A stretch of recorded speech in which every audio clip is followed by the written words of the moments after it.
অংশ নেওয়া দলগুলোর সঙ্গে বিশ্বকাপের উন্মাদনা শুরু হয়ে গেছে বাংলাদেশেও।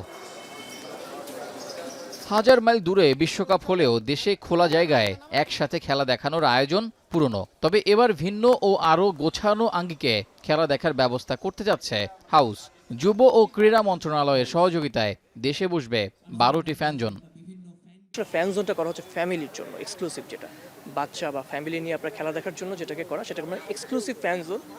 ঢাকা ইউনিভার্সিটিতে আমরা একটা এক্সক্লুসিভ করতে ৩-৪টা রেগুলার করব। ইউএসএ বা মেক্সিকোতে দেখতে পারবেন, বা আর্জেন্টিনা ব্রাজিলেও যে ফ্যান পার্ক করে তারা ওয়ার্ল্ড কাপের সময়, আমরা সেই থিমটা ওটাই ইউজ করেছি। ইউরোপ আমেরিকার আদলে এসব ফ্যান জোনে থাকবে আগত দর্শকদের জন্য গেম শো ও পুরস্কার। প্রিয় দলগুলোর জার্সি ক্রয়ের জন্য রাখা হবে জার্সি কর্নার ও খাবারের ব্যবস্থাও। প্রত্যেকটা প্রিমিয়াম ফ্যান পার্কে আপনি ফুড প্লেস পাচ্ছেন, খুব প্রমিনেন্ট লোকাল ফুড প্লেস। আপনি খেলার কিছু ছোট ছোট জায়গা পাচ্ছেন যেখানে বাচ্চারা গিয়ে খেলতে পারবে, এবং ওখানে খেলার মধ্যে কিছু গিফট আইটেম রাখা হচ্ছে।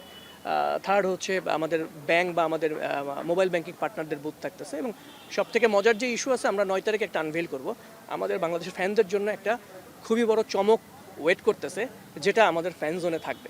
ফ্যান জোনে ঢোকার জন্য টিকিট কাটা না লাগলেও নিরাপত্তার খাতিরে করতে হবে রেজিস্ট্রেশন। নারীদের জন্য করা হবে আলাদা ফ্যান জোনের ব্যবস্থা। এন্ট্রি ফিটা দিয়ে আমরা আসলে মনে হয়, আমরা চাই না যে কেউ এন্ট্রি ফি দিয়ে আসুক, but as per security concern আপনি রেজিস্ট্রেশন করে আসতে হবে আপনাকে, যেটা সে কোনো অ্যাপসের মাধ্যমে হোক বা যেটাই হোক। আর যেগুলো একদম ওপেন প্লেস, সেগুলো এন্ট্রিতে আমরা একটা স্ক্যানার রাখবো। যে হলই হোক, রোকেয়া হল হোক, শামসুজ ইয়া হল হোক, আমরা এটা খেলা দেখবো।